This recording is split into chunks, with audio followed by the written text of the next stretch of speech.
So I'm on the set of a photo shoot today for my book, and I wanted to tell you a corny joke because I have on all this glamorous hair and makeup, thanks to Cole and Darius.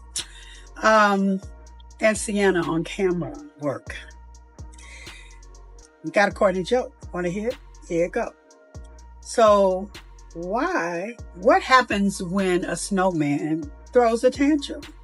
He has a meltdown. Y'all know that's funny. She got good deals. Yeah, I said, this is costume. It's not real. What happened? It's not real. What do you mean? Yeah, Cuban's not real. It's not gold, and the diamonds are not diamonds. It's CC. Wait, can you show them? Yeah. Tells you if it's made of gold, copper, silver, anything, right? All right. Oh, look, I'm gonna show you the difference. See how it's on that line? Yeah. Within that circle? Yeah. You press start, 10 karat gold, right? Yeah. See how it's saying 10 karat gold? Yeah. All right, look at this. No. It probably wasn't working. I like that. Nah. What the f? Nah, I wouldn't do that. Look, Like, come on. I'm not saying you would do it. No, I'm he saying you fucking trusted someone and purchased something that you I thought paid was... $120,000 for that. No, you didn't. Bro, call Don't And this right, and I got a custom made piece. Did you test all your They jewelry? tested it in front of me. It's 0.00. Oh, yeah. 96.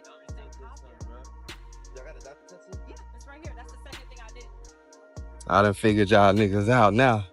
Everybody hop online talking about Johnny, Emmett, and all these different jeweler names. Jeweler don't know you niggas. Y'all niggas shopping in the middle of the mall, niggas.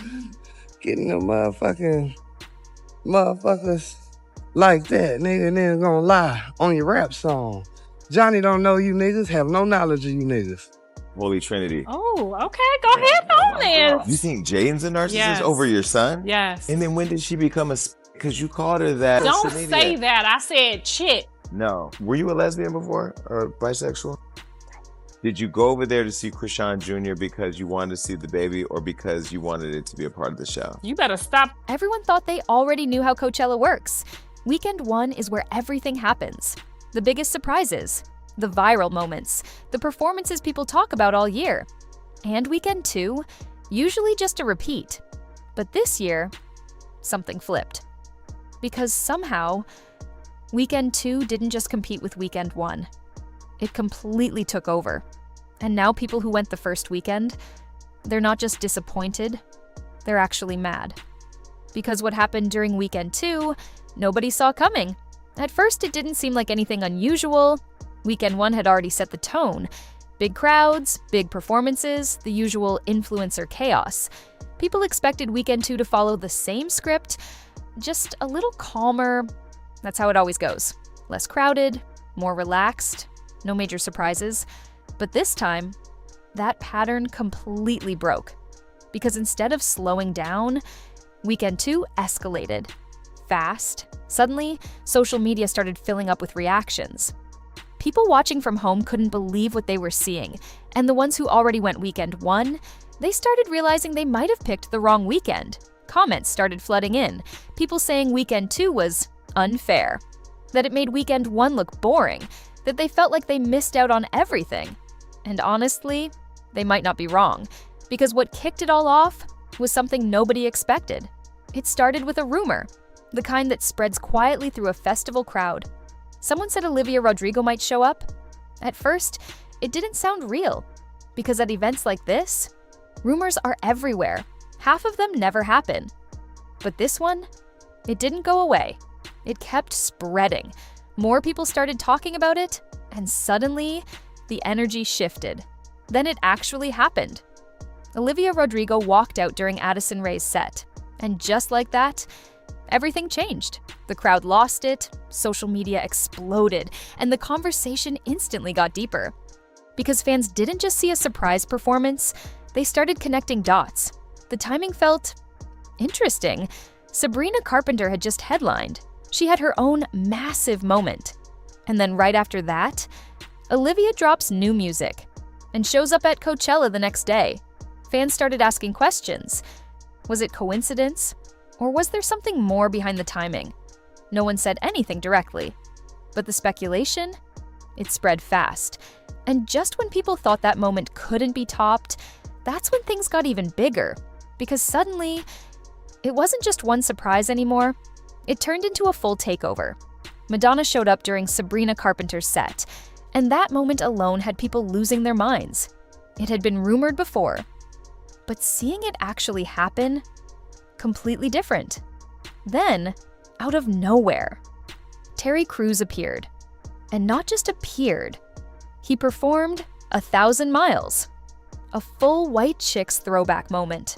Completely unexpected, completely viral. And it kept happening. One guest after another, one surprise after another. At that point, it wasn't even shocking anymore. It was just nonstop. And online, the reactions got louder. People started comparing weekends directly. Weekend 1 had big moments, but weekend 2, it felt unpredictable. And that unpredictability is what made it hit different. But even with all of that happening, there was still one performance everyone was waiting on. Because if there was one person who could shift the entire energy of the festival, it was Justin Bieber. Going into weekend 2, expectations were mixed. His first performance had people talking, but not in a clear way. Some loved the raw, stripped-back vibe, others didn't get it. But this time, something changed. The second he stepped on stage, it felt different, more confident, more present, more connected. He wasn't just performing, he was interacting. He went into the crowd, got close to fans, let them touch him, sing with him. And instead of pulling back, he leaned into it. That alone surprised people, because not every version of Justin Bieber would have done that. Then came the moment that really stood out. One Less Lonely Girl. At first, people thought he might bring Hailey on stage. It made sense. But instead, Billie Eilish walked out. And the reaction? Immediate. Because everyone knows how much she's looked up to him. You could see it all over her face. She was nervous, excited, almost overwhelmed. And after it was over, she even got emotional. Backstage videos showed Hailey encouraging her to go out there, supporting the moment. And that detail made everything feel even bigger. But Justin didn't stop there. He brought out multiple artists, one after another, and just like that, his set became one of the most talked about moments of the entire festival. But with that level of attention came something nobody expected: chaos. Because while the performance was happening, the crowd reached a different level. People weren't just packed, they were stuck. No space to move, no space to dance, just wall-to-wall people. And it wasn't just near the stage, it spread out everywhere. Part of it was timing. There weren't many competing performances, so everyone went to see him. But the bigger issue? The demand.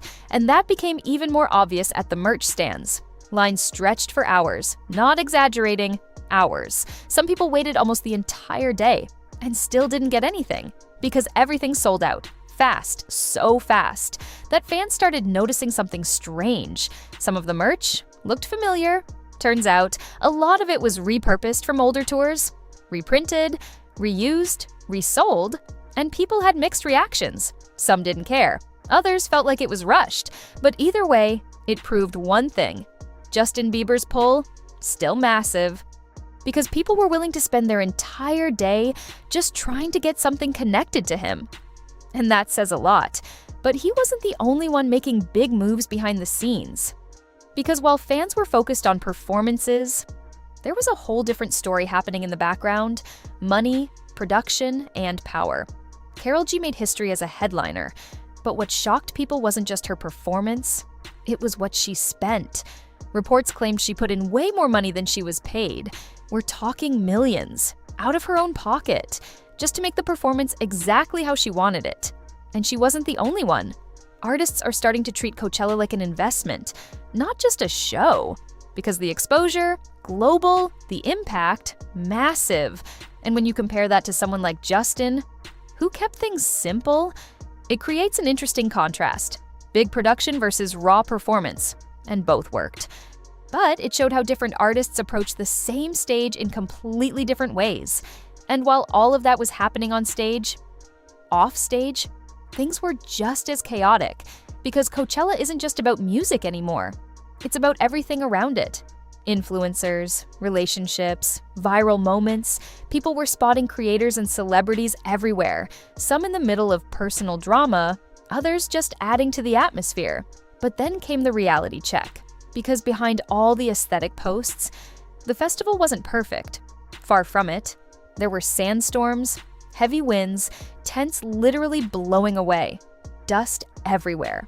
For some people, it got rough. And that's the side you don't always see online.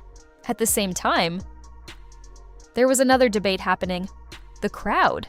Some people said everyone was on their phones, recording everything, not living in the moment.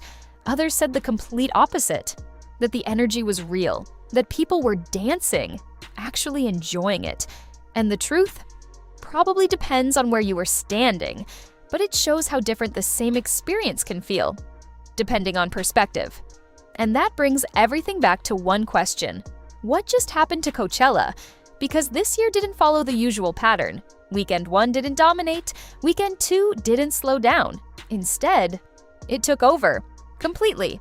It had bigger surprises, more viral moments, stronger reactions. And now, people are rethinking everything. Which weekend is actually better? Which one is worth going to? Because if this shift continues, Weekend 2 might not be the backup option anymore. It might be the main event. And if that's the case, then what happened this year wasn't just surprising, it might have changed Coachella for good. Because one thing is clear, people are going to remember this. And next year, no one's picking their weekend so easily anymore. So stay locked in. Because this story, it's not over yet. And if you thought this was wild, just wait until what comes next. Drop your thoughts below. Were you Team Weekend 1 or Weekend 2? And don't forget to hit that subscribe button so you don't miss the next breakdown.